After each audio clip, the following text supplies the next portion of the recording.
702. You're with 702. Your number one news and talk station. And a very good afternoon to you. It's 22 minutes to the hour of 2 o'clock on 702. It's Aki Anastasiou in for Azania on this Friday afternoon. And, you know, it's lifestyle. We talk about what's happening in the weekend. And there are so many exciting things to look forward to this weekend. But it's just such a great pleasure and a great honor to welcome in the studio. I mean, they've had a wonderful welcome outside. All our colleagues have been coming and taking photographs, but the Aussies have invaded us.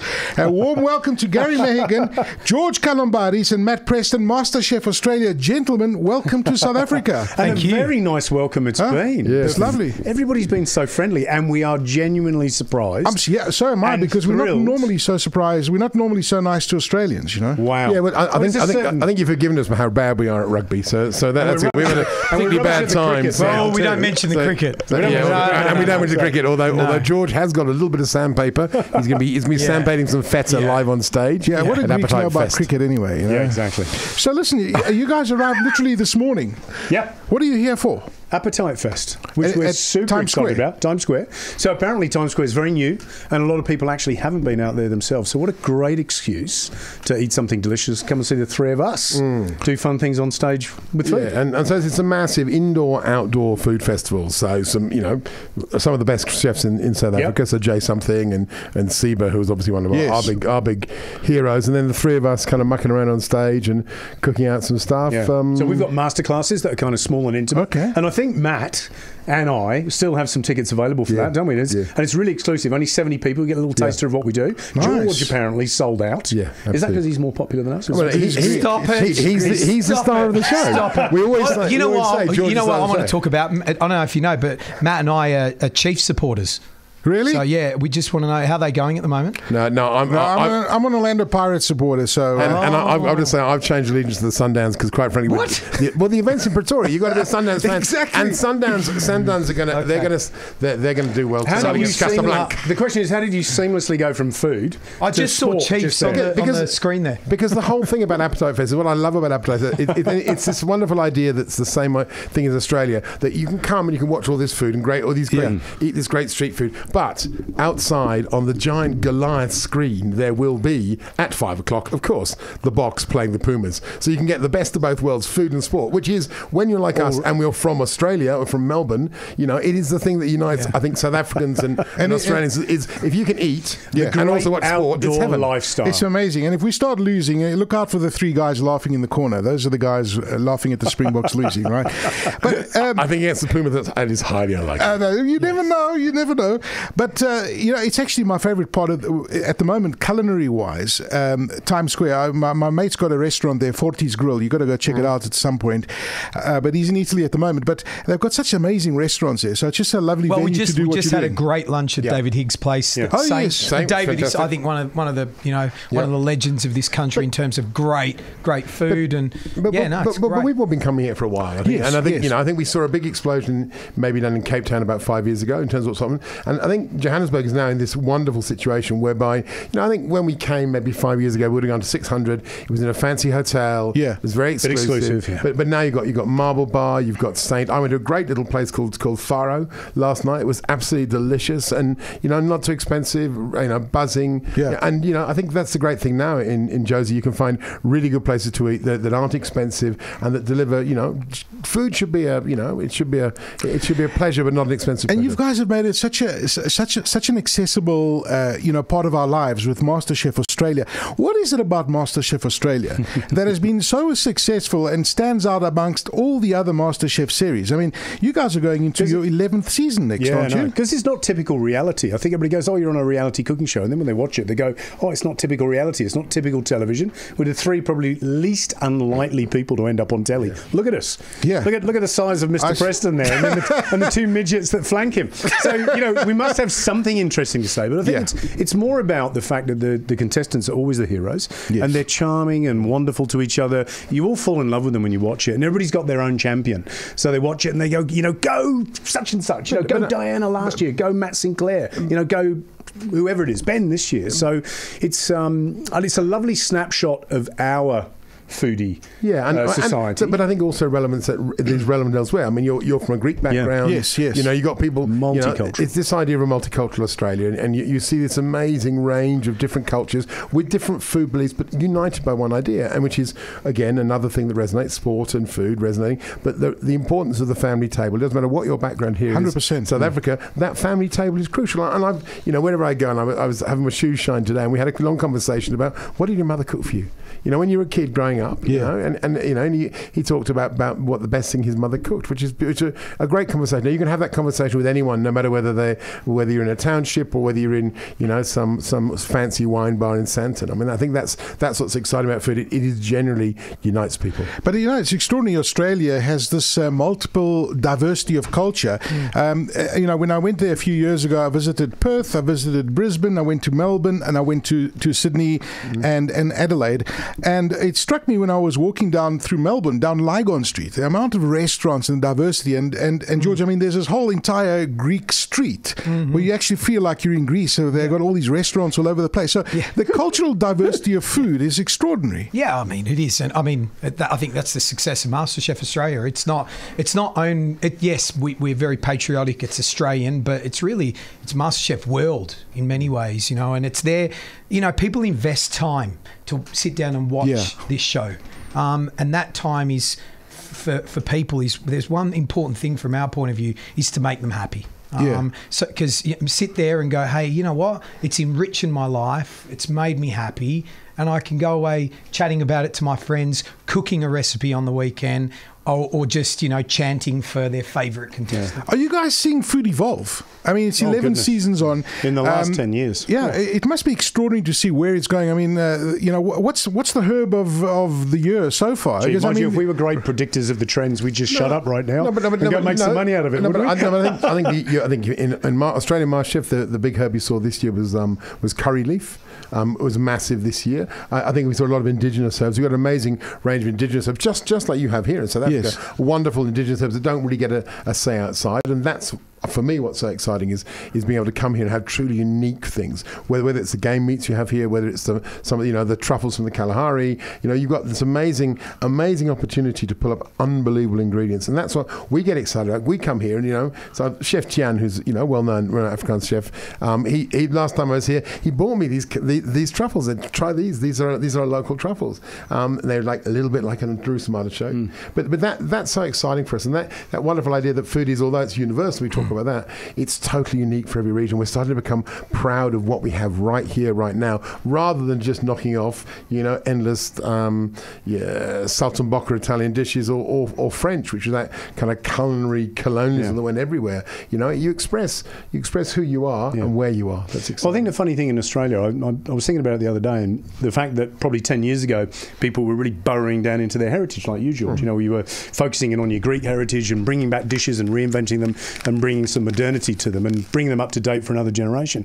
But it seems to have slipped away in the last couple of years, where people have gone, okay, we've done that and we're going to take that to another level. And really, when you go and look at your menu, George, say Ghazi, it's very international too. It's quite eclectic. And then I rewind, say 10 years ago, and when you said eclectic, you'd almost be embarrassed saying that it was eclectic. But there's a real confidence in using local, indigenous, sustainable, unique ingredients to a place, whether it's here in Joburg or, you know, Pretoria or Cape Town or whatever, or in Melbourne, but then exploring the world with it too, and that's really lovely. And I think that, I mean, one of the things I'm doing with the dems that I'm doing here, one of the big dems I'm doing are all based around, I mean, I love local ingredients, but I also love local junk food ingredients. So we've been translating some of my Australian dishes using some very unique. So one of them, for example, is knickknacks. So, you know, trying to work knickknacks. Knickknacks. They're like South African they're twisties. Cheese. They toast cheese, crispy things. And they're more crunchy than a twisty. Probably not quite as cheesy. But the idea is to come here, and that's what's exciting, is to play not just with the esoteric stuff, not just with the stuff that's been picked up by a forager over 5 days trek, but also the stuff that's actually seen. I went to the supermarket this morning because one of the best things you can do, first thing you do is go to a market and see the stuff that's in the market. Yes. But then go to the supermarket and go down the junk food aisle and see what flavours you love. And now you're in love with... I'll be watching Matt's demo with a packet of knickknacks. You're in love with fruit chutney here. Yeah. Like nowhere else in the world. Mrs. Balls? That's right. I'm using that in one of my dishes. What? Yeah. So that is so cool. So I think for us it's exciting to play with those flavors because that's the real. You ask about the real flavor of South Africa: fruit chutney, Mrs. Balls, or your potato chips with fruit chutney flavor. Your smoke, your You're talking barbecue about steak. the chutney, right? Yeah, chutney. But also, where else in the world do you get braai flavored lamb chop flavored chips? Yeah. Braai lamb chop flavor. I know we got like smoky chicken chips. It's exciting. But all I want to know is who's making us a braai brekkie. I love a braai brekkie. I love it. They're delicious. Is there like one dish you guys look the most forward to tasting when you come back to South Africa? You know what? I look at it the other way because all those things you're talking about, I go, oh, they're lovely and they're kind of colloquial and part of the fabric of what makes your food interesting. Yeah. But I love going to new restaurants and finding, like young chefs that are doing something different and extending the boundaries. So when you say, what are you looking for? I'm looking for those native herbs or that ingredient that I haven't tasted. What's it? There's another ingredient you're using. Well, I'm using tomorrow. instead of wallaby, which I would use at the restaurant back in Australia. Wallaby? What is wallaby? I'm using wildebeest. Oh, so because I go, there's no point in me using wallaby here. That's ridiculous. Yeah. So let's use either springbok or wildebeest as a tartare and actually put some smoked oil through that and see how it comes out. So they're the thing. That's the thing that gets me excited. I go, I want to taste that. I want to know what that tastes like. So because there's always a little something that's simmering away that we're going to see probably in a year's time in Australia, and it's all going to be too late. I want to see it now. The worst part of your trip, being foodies, must be getting in that airplane and having airline food. How do you cope with airline food after? Don't eat it. Matthew, I'll let you do that. Do you guys like have a big meal before you get onto the aircraft that you don't have to eat anything? Or George brings his own little That's lunchbox. right. Does George pack his lunchbox and he goes? I think his mum still does it. Don't tell anybody. George, I got on the flight yesterday and I said to George, you got salami sandwiches your mum's made? He went, yes. So that's good. You know what the secret with airline food is, get on the plane and then sleep. Because that's what's special about an airline is the phone doesn't ring, no one harasses you, you can get on, you can just tuck yourself up. Oh, I was harassing you a little bit yesterday. Oh, you were being really annoying. Yeah, he was right behind me and I just kept getting Well, I wasn't there, so you had to have somebody who chatted to you all the time. Because you've got to remember, direct Sydney to Joburg, you're following the sun all the way. Yes. And it's 14 and a half hours. By the 12th hour, I'm looking at Matt going, I'm going. I'm done. I've had enough. He's like a 7-year-old child. Really? Yeah. I had to drag him. Wanted to put his shoes off and go. I had to drag him away from the giant handle by the door. I had to drag him away, unprise his fingers one by one. Otherwise, he would now be floating somewhere north of the. But you know what's exciting? We're here now. Yes, South absolutely. Africa, Joburg. It's going to be an Appitite Fest on the weekend, absolutely Times Square. amazing weekend. So tomorrow, what time do you guys kick off at Appitite I think Fest? 11 o'clock in the morning. I think it's probably the first masterclass. Gary's first I'm masterclass. kicking off, and then You're it's kicking off? the trio follow that. So you got three. You got each doing a masterclass each day. We're each doing a demo each day. Yeah, main theatre. There's different tiers. I mean, the nice thing about it is you can go to the website, so all the Saturday and information's up Sunday, there. right? Computer ticket. CompuTicket Is where you go. CompuTicket. I knew I'd Gary. get there. Yeah. I knew I had a computer in it, and I knew I had a ticket. That's all I needed to know. So when you're at home going, where do I go? It's something with a computer and a ticket. CompuTicket. So you go there, you can get tickets, and there's different tiers. So you can have the exclusive. You can have the exclusive experience, or you can have a next tier experience where you can come in on main tier and see us. I think 800 Is it people. appetitefest.co.za? Appetitefest.co.za is a website. Is there a game this weekend? Yeah, there is. Kaiser Chiefs are playing Maritzburg. No, they're playing tonight. Is there Springbok playing anyone? Tomorrow night. Pumas. Playing against the Pumas. Jaguares. George, we talked about that. We did. George, were you not paying attention? No, We we're started paying off the attention. show I'm earlier. sorry. This is a challenge that Gary and I have. Is that he just does tend to drift off halfway through, which is the way he deals with 14-hour days. Now Now the Greeks are sticking together. And did we stay 180 stalls more than? Yep. Yes. We're expecting about 15,000 people. There's still tickets It's to going to go. be a beautiful weekend. The It's weather. gonna I be checked a the weather. beautiful weekend. Yeah, it's going Check to be the weather, amazing. I which did. is- I checked. Which is fantastic. Live entertainment, lots to eat, lots to do, lots to see. How do you guys See deal you with there. your success? You know, it's success? incredible. What's success? No, I mean, What's success? you guys look at outside. People want you. They want a piece of you. It's beautiful to see. You know, and it is for us. You got to set into context. Yes. So we film this TV show in a little shed. out by the racetrack, you know, and we make this show, and we have no idea. It's, you know, it's watched by the 100 people who make it on the crew making it, and then we travel to places, and people come up. You know, you'll be at Sri Lanka, and all these Bulgarians will come up and go, MasterChef, MasterChef, and for us, I think for us, we're still, even after 10 years, we're still at that point where we get so excited that a kid who's 5 wants to talk about the pancakes he makes, and it doesn't matter where you go. And this is that, you know, in a world that's increasingly divided and set one part of the world against the other part of the world, it's amazing this one thing, this food, can unite everyone no matter what cultural background. And that's an exhilarating thing. Guys, do you think that science is destroying food? You know, we talk about the impact, and they're telling us we're going to have genetically modified beef in the future, and milk's too bad for you, and that's too bad for you, and we're all going to become vegetarians at some point in our lives. What's your guys' take on where we are with science and food? And I heard something recently. They said, you know, if you could pack every little nutrient that you needed to survive